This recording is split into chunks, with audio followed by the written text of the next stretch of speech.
Okay, people, so we're back into the food here. This is obviously some dehydrated, you can see that, green beans, 2011. There they are. They're looking pretty good. This here, because I was doing emergency preparedness, I bought a lot of these. My son, starving student, asking for beans. And I said, well, I got beans, son. Got lots of them. Alright. Black-eyed peas. More little black-eyed peas. Oh, that's not black-eyed. What is that? Harcourt black peas. Lentils. Chickpeas. So I told him he can have the box, pretty much. He's making himself some food in a crock pot, taking it to school, keeping his mind alert. And then I got some old chocolate in this one here. Oh, hold on. Alright.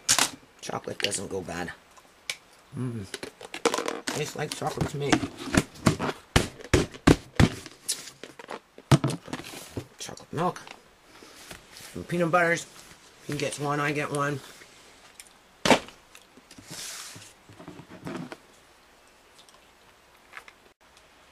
Oh yes, this here, right, that's $4.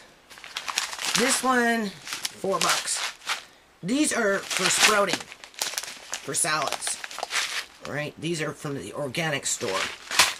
Same thing with these ones. These ones are organic too, right? Which is almost half the bag. This one here, when I bought it a few years back, 3 years back, however long. Whoops. I paid $8 for it. Right? These are not organic. And then we got half of that. So, it looks like it's economical to start shopping for organic beans. So, red kidney beans anyway. So after this, after these are gone, and I got a few more yet still around the house somewhere, right? In jars or something. Then I think I'm going to start investing a little more into organic whenever I can. I mean, obviously this is something for different, for sprouting, right? This one's here, sprouting. You don't get much for $4, but they're organic. So try and introduce some more organic. Oh, and I think I might be getting a few more chickens here, people.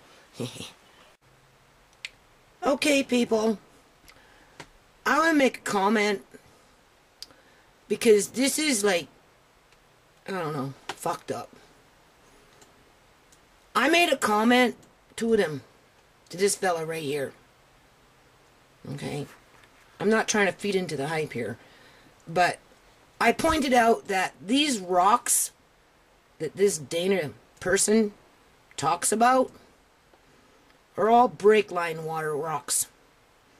They're like breakwater, shoreline, right? They're not tidal pools. A tidal pool is a little pool within the rocks further up. Okay? They're not the one where the wave hits. Nothing can live on something if it's being constantly hit.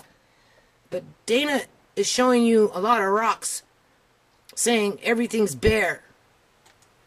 It's all naked. Oops, sorry. These are breakwater rocks. Where you find your tidal pool, in the true context of the word tidal pool, is further up in here. Okay?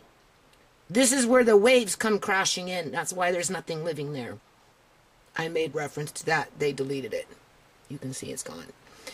And then I also made reference that when he rolls up with his little boat and he puts his little camera underneath and all that noise rattling around, what do you think fish are going to do? They're going to take off.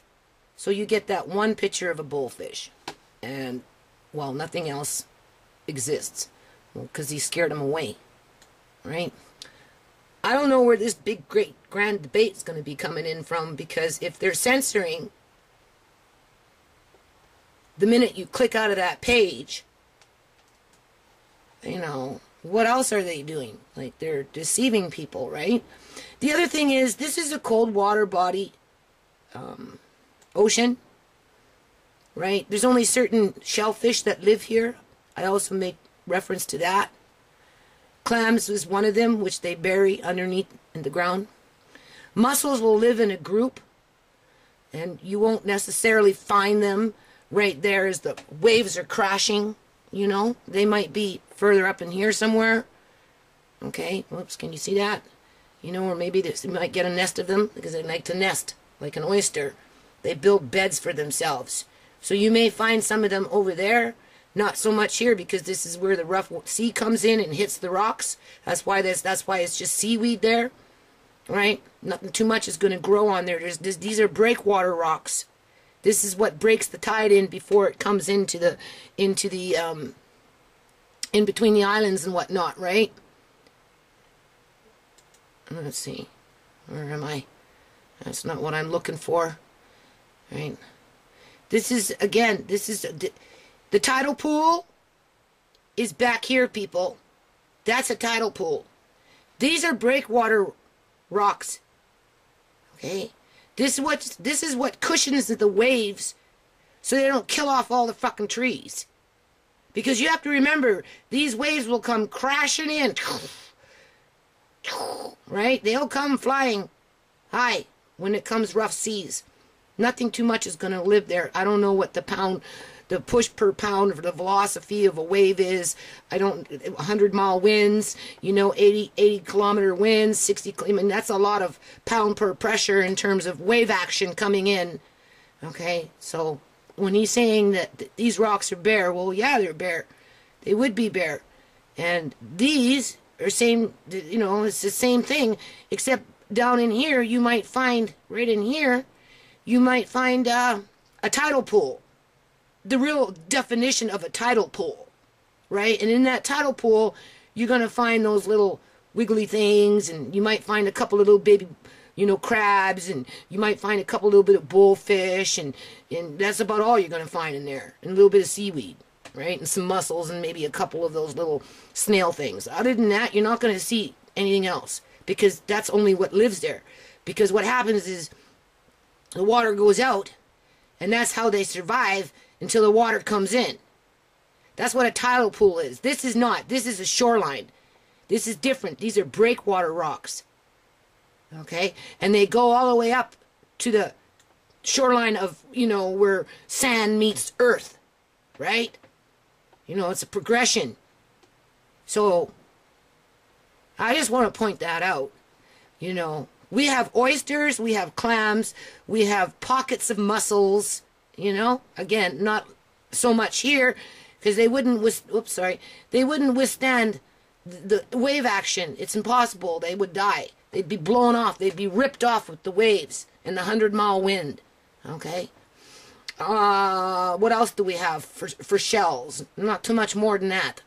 You know, maybe when you get out, you know, out into sea, you know, where the sole live, the solefish and halibut, and, well, not even halibut, that's even deeper sea, right? I mean, you know, and same thing with, like, sand dollars. They travel as a group.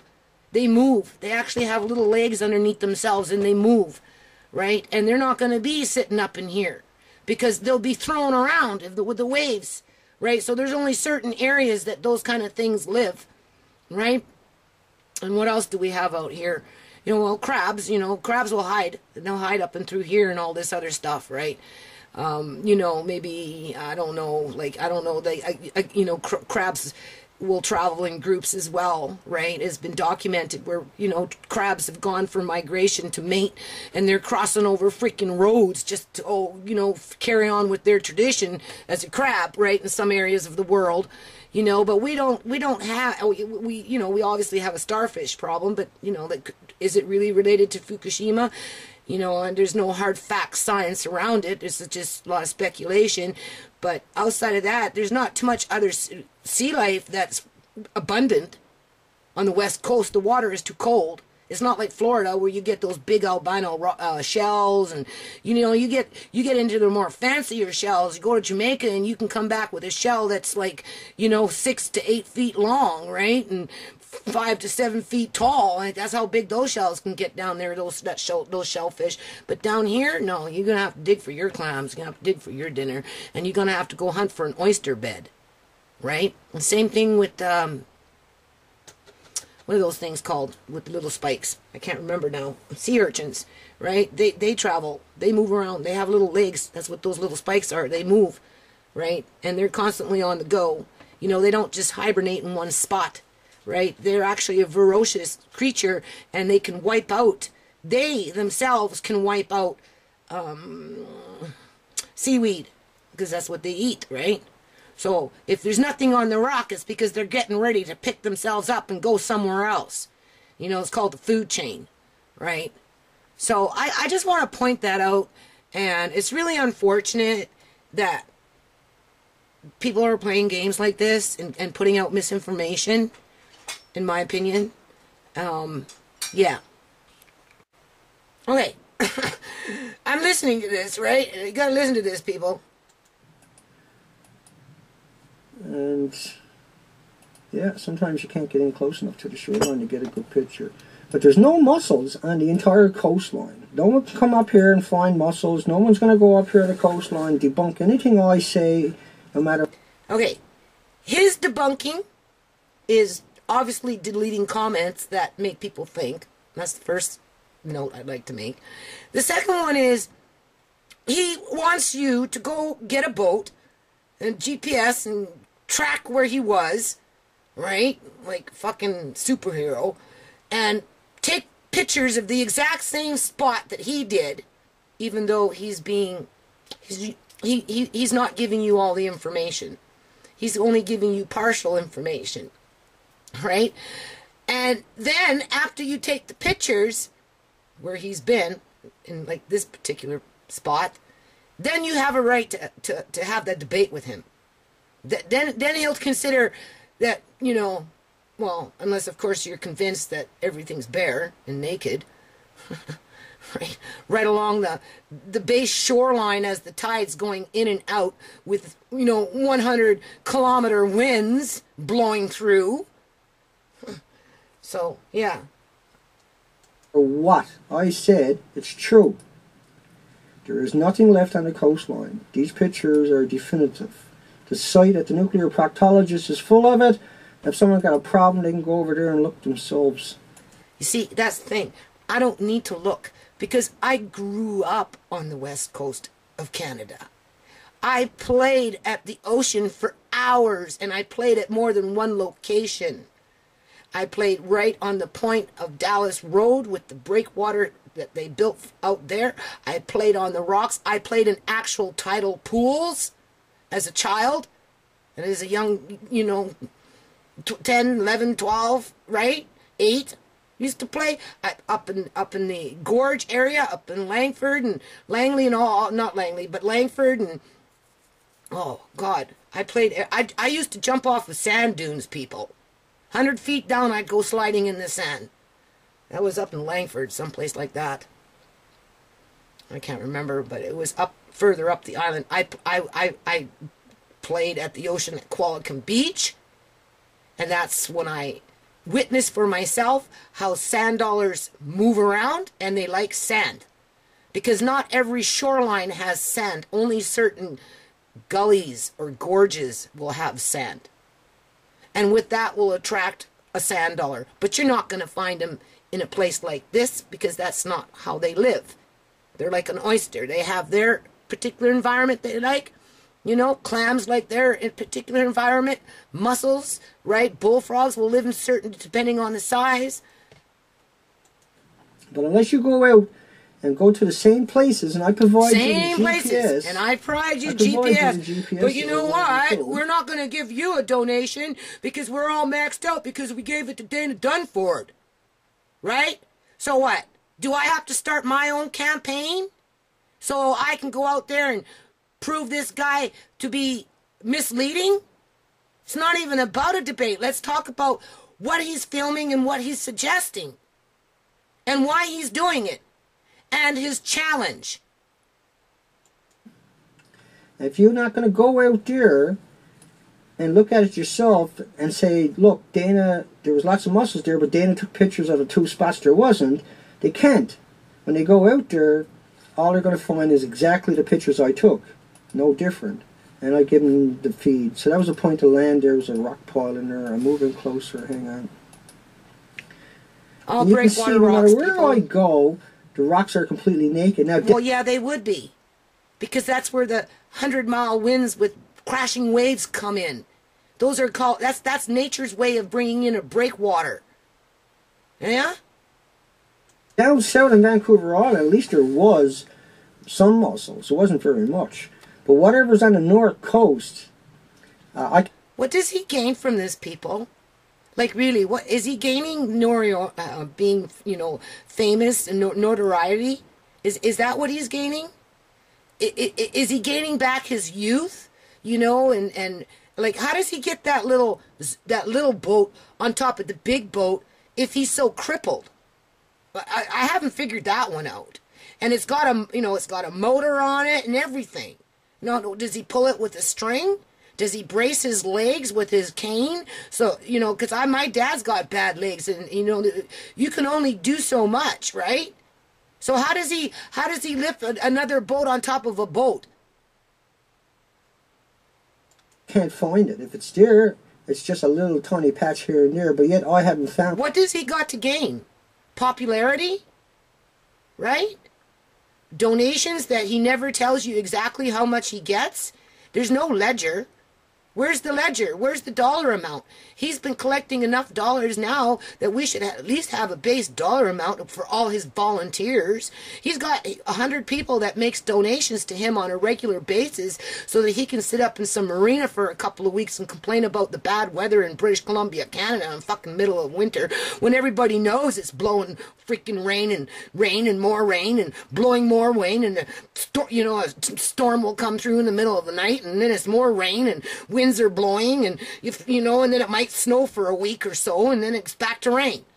I mean, why is anyone surprised that he's just sitting up in marinas buying more stuff that he seems to be able to move around quite a bit on his own, by himself, like a superhero? Like, really? And neither has anybody else that I talked to. Well, no, I'm sorry. I'm not going to ask the public to give me fucking $100,000 so I can go get myself a boat, mosey on up in there when I have some time after I've done whatever I've done for whatever purpose I'm doing it for, right? And then I want to go take the picture. I want to take a picture of where, if you lift up some rocks here, you might find a few fucking crabs. You might find a few little mussels in there, but that's about all you're going to find in those little flippy things. You're not going to find nothing else in there. That's the only thing that can live in there. Right? But I do know that when I tell a fisherman there is no mussels on the coastline, that friggin' well gets their attention. And they say to me, they actually swore. And that's the thing. I go to shopping all the time. And, I've watched other people's videos, and I've read a countless number of comments from different videos, and there is some truth to the matter if there was a crisis when it came to seafood, you would notice it in the grocery store. People would be talking about it, like really talking about it. Which is really unusual, and I've talked to a lot of people. He's talked to a lot of people, but he's never had anybody come up and talk with him in front of the camera. I'm just making a note of that, right? Couldn't make it in to do the Jeff Lynch's show on Monday. I was pinned down on the south end of Banks Island. It was blowing 35 knots, nautical miles an hour. That's 1.8 in kilometers, 1.3 for miles per hour. You multiply it. And then it was blowing 35 to 45 on the outflows on the other side. So why should we be surprised? It's wintertime, people. And I got hammered from both sides. And he got hammered from both sides, but these rocks do not. These rocks are supposed to be full of life as 100-mile winds are blowing and waves are crashing in. because I couldn't make it into Hartley Bay, and I was glad to make it up here. I'm fueling up and heading back out this morning. Less than a 24-hour turnaround if I can get out of here by 1:30. It's 11:55 now. If he can lift a boat on top of a boat, why can't he get out of that little boat and go walk in to where there are actual tidal pools? Because this is not a tidal pool. This is a shoreline with breakwater rocks. So I'm going to upload this video here in a few moments from a 1-bar wireless connection. Ooh, could wow. take me an hour. Sorry. And so I should be out of here. Everybody should make amends for that I got here yesterday, which was 1:30. Right. And this time I'll be heading down there. I think there is internet down in Shearwater if I get a hotel room down there. I'm not sure what to do. Check out the prices, and if it's not terrible, because it's winter season, there's only a little community of 30 or 40 people, and so the room should be cheap. I'm really hoping for that opportunity. I desperately need to get into a bed and a shower and use a toilet for a whole week. Are you listening to that, people? That really appeals to me, but there's nothing left on the rock, and it's hard for me to stop what I'm doing. It's hard for me. I can't switch off. I just can't switch off what's going on. But we are the winning team. We are winning this battle. What battle? You can't even make a comment on his video without it being deleted. Where is the battle in that? We are winning the hearts and minds. We are bringing logic. You're not winning the hearts and minds of the people. What you're doing is using video technology with limited information, with misinformation, with no information. This is a breakwater rock, people. This is what waves come crashing in on when the winds are blowing 80 to 100 kilometers an hour, which is pretty freaking fast. Okay? And water is heavier than air. So it's going to smack, it's going to hit hard.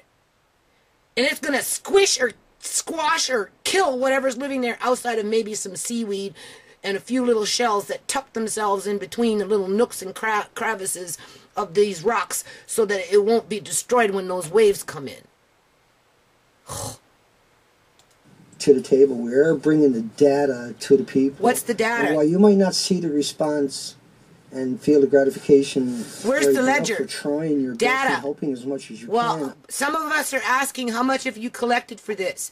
Because you're asking me to go out there and collect the same dollar amount so I can go out to the same location with the same GPS, right? And take the same fucking picture to prove that you're right. So I need to know how much I have to raise. So you might as well start coughing up the dollar amount. I can assure you, everything that we have done has been justified and morally right to be doing. The onus is on... No, I find that to be a down-and-out fucking insult to British Columbia. Because, like I said, I grew up here. And I have a personal investment in this province. No, this is on our watch. This is our obligation. And you can see the shoreline here. This is... Where's the tidal pool? Trudge Island. Really bad weather. I was the only person out there that day. The whole dive fleet was down. I went out and managed to pull off an hour and a half. But I couldn't get up close to that shoreline, see how far out it extends. As soon as I got to the edge, it hit 10 feet. So ground swell will drop me right on a rock and then pick me back up and drop me on a rock again. Too difficult to get in there. And even getting in here was too difficult at low tide. He sounds like he's very, very strong. Something like a man that would be like 6'3", you know, 260 pounds, buffed. You know, just hang on, baby, riding that bull. Once again, nothing on the rocks, God. no matter where the I go. boat just bouncing nothing, off of rocks, zero, right? Nothing. Nothing. British Columbia has been Nothing. annihilated. There should be 78 species of sea anemones. What, 78? Start listing them. fucking pull up a picture and put the fucking picture right next to the name, and let us people that grew up on these fucking rocks say, well, you know what, I think that one belongs over there, and I think you got the geographic location on that one completely wrong. Like, seriously, people, use your head. Should be 70 species of sponges. There should be 600 No. Sponges live in deep water. I'm pretty sure of that. I'd have to pull out an encyclopedia and look it fucking up. But sponges do not live on freaking shorelines that are being crashed by 100 freaking kilometer waves, right? And they sure the hell don't live in no fucking tidal pool, because those tidal pools are only meant for the little, like the little baby bullfrogs and the little baby crabs and, you know, a couple of clams, not clams, but, you know, those couple of mussels and maybe a snail and a little bit of seaweed to survive when the water pulls out and goes back out for tide.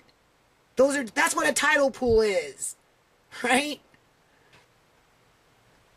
Sponges don't live anywhere near that. You have to go deep sea for sponges. You got to go further in, deeper out. And he's not nowhere near it. There should be 58 species. A starfish should be 60. No. Well, no. Yeah, maybe throughout the whole fucking ocean, but not in here. If you come across, and again, starfish are like oysters, are like sand dollars, are like sea urchins. You know, they kind of stick together usually. Usually they stick together. And when you don't come across them, you might have to go, you know, a mile before you fucking find them. Okay? Because they live in clusters. Unfortunately, though, there is some sort of a disease or something that's melting them, killing them, virus, I don't know. But he's not giving you the right information. 500 invertebrates. There should be all kinds of whelks and snails. Okay, 500 vertebrae. What does he mean by a vertebrae? Start listing and put a fucking picture beside the name so that we can know what you're talking about. Periwinkles. Mollusks should cover every rock in British Columbia's coastline. Bullcrap! Interior and exterior, inside, way inside, up the channels and right to the very... Why doesn't he tie up his fucking boat out there and wait for the waves to come crashing in and see what happens after about a month? You know, he's so fucking brave. You know, anchor yourself down right there, right there. Fucking anchor it. There's a challenge for you. Anchor yourself down for a fucking month and wait for the fucking nature take its course with winter. Huh? And let's see what happens to your boat. Okay? Because these are breakwater rocks. Understand that, people. Breakwater rocks. You think Dan Dunford's fucking boat that he doesn't even want to claim? You know, how much is that whole situation with his food and his gas and his hotel and his this and his that? Like, where's the dollar amount? He wants someone like me to get up there and go fucking take the same fucking picture. But only I'm going to give you the real information on that. This shit pisses me off. Outside should be completely covered in mussels. If nothing else grows there, mussels covers everything. No. There's not a... No, not true. Single mussel to be found. Extremely scary, very worrying, and very real. And so our worst fear is true. There's an extinction. This is an extinction level event. The filter feeders were taken out. The phytoplankton were taken out. They're the basis of the food chain, the basis of the oxygen chain. Now he's going into phytoplankton. Like, what the hell is that? Is that what the whales eat? How the fuck would he know if that was gone? Because, you know, something like that would probably live in the deep sea, and it's like an algae, you know, kind of plumes itself together, right? Like, does it live here? And if it does, show us what it looks like, and show us why it's not there then. For the entire planet, and it's the biggest carbon sequesterer on the planet. So when you knock that out of the food chain, everything else will fall, and has fallen in less than 4 years. Knocked out what? So once again, the phytoplankton? hugs for everybody. What is phytoplankton exactly? You know, show us a picture. Show us its natural evolution from the time it's created to the time it fucking dies. Okay, whether it's eaten by a whale, because that's what I'm thinking, phytoplankton. Plankton, something is like an algae, it's like a plume, right? You know, little bits of this and little bits of that. Oh. I know I don't get to spend any time making videos at all, It was I'm very giving this difficult guy for me too to much find the fucking to time. sit I'm and already put here this at together, 14 get all the minutes. equipment lined up, get some peace and quiet, and actually I'm listening whip to out a this video crap. for everybody. So All that breakwater keep rocks, people on people. track as much as I can. Breakwater rocks. But the entire coastline is missing every species. Well, and what is just this a quick every note, species? He's got all the this high time. tide line. He's got all this time to bring in... it's trickery.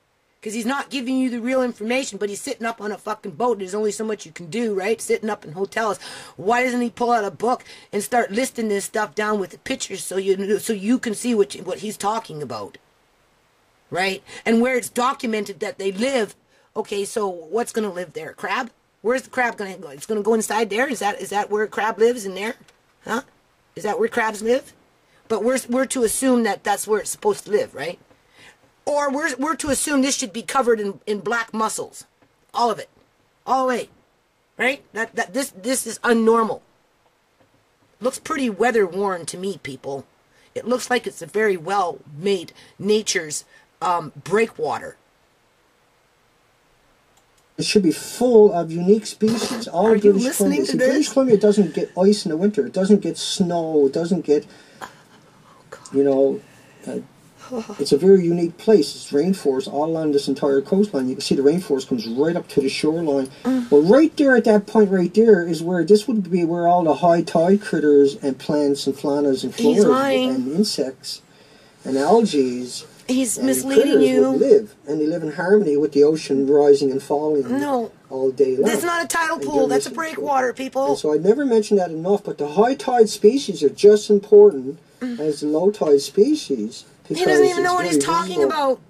And because we don't have any low tides in the daylight for the next week What and the a hell half, is a if I low tide can't find a species? spot to settle down Fucking and hit low sandfly? tides because of tidal differences. There's no sand there, but I bet you if you were to dig around a little bit, you might find something.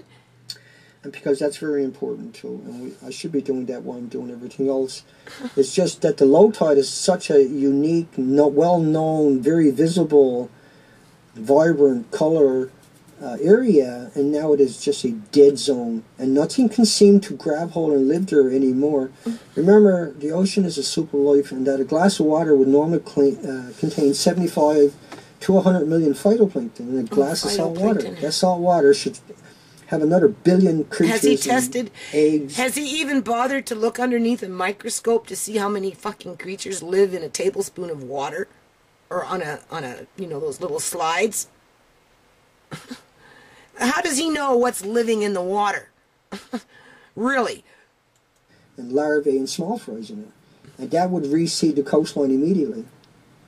The coastline hasn't reseeded itself. This makes me ill. Proctologist, Dana Like, and honest to God. Fukushima are documenting that at all costs. Will be finished in a few months.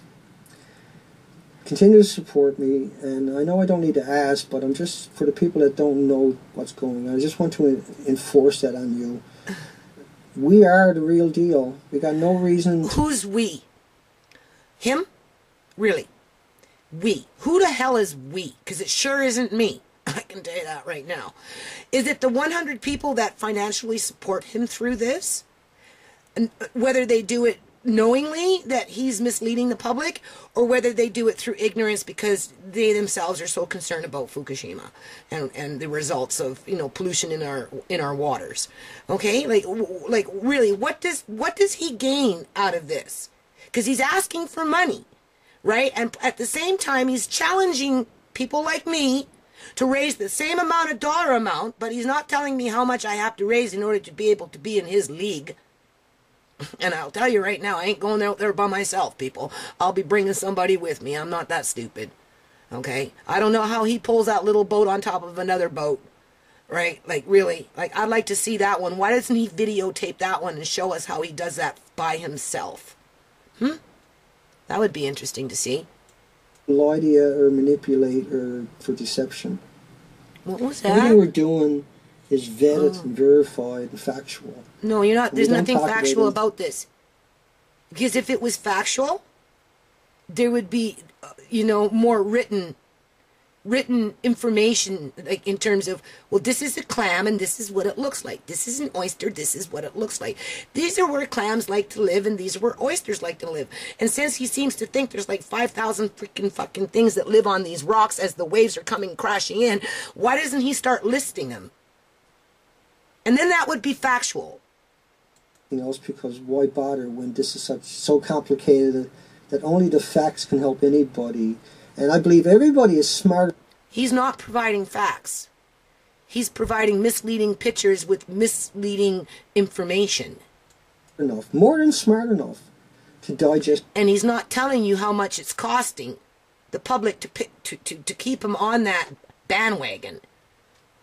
Because he's sure in hell not getting off it. It's just information, and understand the significance of what I said. And understand the significance of what we're doing and why we're doing it. And why the onus is on us. On this. Who's us? The people that make the donation so that he can continue asking for donation while he's being a hero on a boat by himself in the middle of the fucking ocean in the middle of winter? Generation, because we are the generation. So who's us? Unless, of course, he's got someone there helping him and he's just not telling you. Besides the donors, right? That this is our obligation. We're obligated to deal with this, and we bloody well are going to. We're going to. He's insulting the intelligence of British Columbians, honest to God, because, you know, to sit there and say that people are ignorant to the fact of Fukushima, or that they don't care, or that, you know, they're misinformed, or, you know, they become apathetic to the idea of what's happening and ongoing, you know, crises within Japan. For him to sit up there and say that he's the only one in British Columbia, Canada, that can basically educate the public, and he's putting the connotation of, well, it's us, but yet there's nobody there physically to help him and to interact with these videos. Okay? This is like programmed, you know, edited, you know, selective marketing. This isn't on the fly. And he's importing his own opinions and again, you know, withholding information in terms of, well, you know, you have to understand that sea urchins like to live on the move. They will go from location to location, and if left unchecked, they will devour everything. And then they move on to the next site. A sea urchin isn't going to stay somewhere where there's nothing to eat. They'll stay there until there's nothing to eat, and then they'll move on. That's why they have those little legs. Hold people accountable. But first we need a way forward. And the way forward is a dialect and a debate. So that's why they deleted my post. The debate is no longer about is there life damage on the coastline. And the debate is that it's all gone, so what do we do now? It's not all gone, though. That's the thing, people. It's not all gone. Well, 4,300 peer-reviewed academic studies, just a single day worth could change the game for the future. And we're going to get that at all costs. Because what's going on here is... So who's we? No, who's us? We. This is a one-man show that doesn't provide you a ledger with the balance sheet out, right? With 100 volunteers that are hooked into believing that everything's naked and bare on the west coast of Canada. Because that's what he tells you and shows you, but he doesn't go further into the actual tidal pools or give you a list and an example of what, you know, these things are that we're supposed to be looking for and what their habitat, you know, patterns are. An extinction level event. It's no different than a big meteorite coming at this planet. Except we can't see it. That doesn't mean it's not real. Just because you can't hear it or feel it or taste it or smell it doesn't mean an atom doesn't exist, because it does. Hugs for everybody. My utmost respect for everybody that's reached out, called me, tried to help in any way. And just because you don't have money don't mean you can't help. You share the video. That's how people find us. That's how people get the information. And so it's a two-sided table that we need both sides covered all the time. It's up to you folks to do this. I'm not here to do that. I'm on the ocean. It's up to you guys to really push back. It's up to you folks to make that sacrifice to push this out there. I can't do it because I'm out on the ocean getting the data. Support me. Give me some money. I won't tell you how much I'm getting. And when I'm ready, I'll go take some pictures of some rocks, and I'll forget to tell you that they're breakwater rocks. And taking the beatings. And exactly, that's what they're made for. They're made to take a beating, people. That's what those rocks are fucking there for. They break the water before it goes up into the shore, and it doesn't wash away. It doesn't erode the earth. In a couple of months, that'll be over, and I won't have to do this no more. And I can guarantee you, it'll be more. I thought he was going up someplace in Alaska after this. My turn, and all will rise. Hugs for everyone. Is he going to give a balance sheet after he's done? Is he going to post it publicly, since this was public dollars that supported him? Buddy, hold your heads up. We're off again in a few hours. I'll wait. There's lots of time today, so I'm going to wait. Let this upload. Put some tags in there.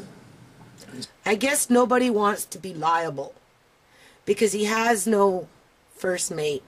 He has nothing. Remember, he's a superhero out in the fucking seas by himself, lifting boats on top of boats, right? So, you know, there is no first mate, or, you know, he's like, there's no one there to verify really anything that this guy is saying. You know, like, if I was out there, fuck, I'd have a whole fucking crew, man. Like, seriously. Like, you want to do it right? Go out with a whole fucking crew. You know, get the public involved, right? Go talk to the local politicians, that actually, the mayors and that kind of thing, because, you know, they're not necessarily being spoke in the House of Legislative Assemblies. You know, these little pockets of communities, you know, the BC Liberal government doesn't necessarily see them as important, right? You know, because you have to send over a ferry. No? Where's the crew? It's not the donors. The 100 donors. That's the crew, 100 donors? But where's the actual crew? You know? The sea crew. The one that hoists the sail. Right? Like, why does it have to be a one-man fucking hero show? As soon as it's up, I'm out the gate to get the fuel, and then I'm straight out the harbour. Because it's good weather, I want to make it down the coastline 100 miles today and another 100 nautical miles tomorrow and get it. So you're going to miss all those little tide pools, and within 100 miles and 100 of this and 100 of that, he's going to not see no mussels because he just zipped on by. So maybe we should leave it on that low note, right? There's no mussels because he's fucking going 100 kilometers at a time, 100 miles at a time or whatever, before he stops to take more pictures of bare rocks that he tells you should be covered in life. And the grounds tomorrow afternoon, the tide falls. Hugs again. Oh, this stuff, I don't know why I waste my time with it, really. I just figure that, you know, sooner or later this guy's going to get caught.